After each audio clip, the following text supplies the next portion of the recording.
కానీ ఈరోజు బడ్జెట్ చూస్తే ఏ ఒక్క పాలసీ ఫార్ములేషన్ జరగలేదు. రాష్ట్రానికి సంబంధించినటువంటి ఏ ఒక్క విషయంలో కూడా ఈ అర్భక ప్రభుత్వం ఇప్పటి వరకు పాలసీ ఫార్ములేషన్ చేసినట్టుగా కనపడలేదు. వ్యవసాయం ఉంది, మాకు స్పష్టమైన అవగాహన ఉండే ఈ రాష్ట్రంలో వ్యవసాయ స్థిరీకరణ జరగాలని మేము 2 పంటలకు కూడా ఇచ్చినాం రైతు బంధు. వీళ్ళు ఎగ్గొడతామని చెప్తా ఉన్నారు. మేమేదో రైతులకు ఇచ్చిన డబ్బును దాన్ని పాడు చేసినాము, చెడగొట్టినాము, దుర్వినియోగం చేసామన్న పద్ధతిలో దురదృష్టకరమైన వ్యాఖ్యలు చేస్తూ ఉన్నారు.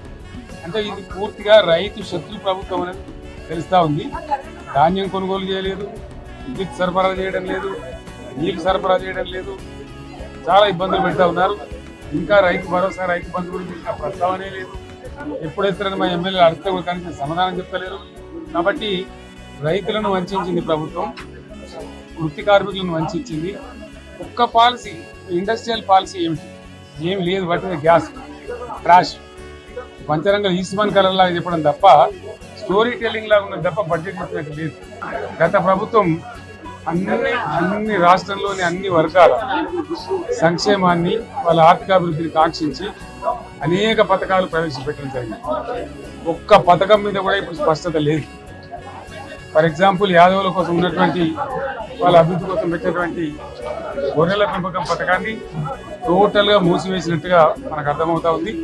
ఇప్పటికే యాదవ సోదరులు చెల్లించిన డిపాజిట్ కూడా తిరిగి వాపసు తీసుకునే ప్రభుత్వం ఎక్కడ కూడా లేదు. అత్యంత అడుగు వర్గాలు అని డబ్బా కొట్టినట్టు కొడుతూనే వాళ్ళ గొంతు కోసింది ప్రభుత్వం.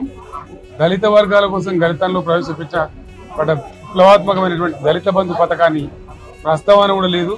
ఇది చాలా దురదృష్టకరం. దళిత సమాజం పట్ల వీళ్ళకు ఉన్నటువంటి నిర్లక్ష్యానికి, వాళ్ళ ఫ్యూడల్ విధానానికి ఇంతకన్నా గొప్ప నిదర్శనం కూడా అవసరం లేదు. అదేవిధంగా మత్స్యకారులకు ఆ భరోసా లేదు, ఎవరికి కూడా చెప్పుకోదగ్గ భరోసా లేదు. ఇందులో విశేషం హైలైట్ ఏంటంటే ఆర్థిక మంత్రి ప్రతి మాటను ఒత్తి ఆ డబ్బు వచ్చినప్పుడు అదేందో పెద్ద మహాప్రపంచం విజయంలాగా ఒత్తి చెప్పడం తప్ప కొత్తది ఏమి లేదు. రాష్ట్రంలో వ్యవసాయ పాలసీ ఏమిటి, పారిశ్రామిక పాలసీ ఏమిటి, ఐటీ పాలసీ ఏమిటి, ఇంకా ఇతర అనేక పాలసీలు, పేద వర్గాలకు సంబంధించిన పాలసీ ఏమిటి అనే దాని మీద ఏ ఒక్క దాని మీద కూడా గ్యాస్ ట్రాషే తప్ప చిల్లర మల్లర ప్లాట్ఫామ్ స్పీచ్ లాగా ఉంది తప్ప అది బడ్జెట్ ప్రసంగం లాగా లేదు. రాజకీయ సభలలో చెప్పినట్టుంది తప్ప ఏ ఒక్క పాలసీని కూడా నిర్దిష్టంగా ఈ పనిని మేము ఎట్లా సాధిస్తాం, మా గోల్స్ ఇవి, మా టార్గెట్స్ ఇవి అనే పద్ధతి కానీ పద్దు కానీ లేదు.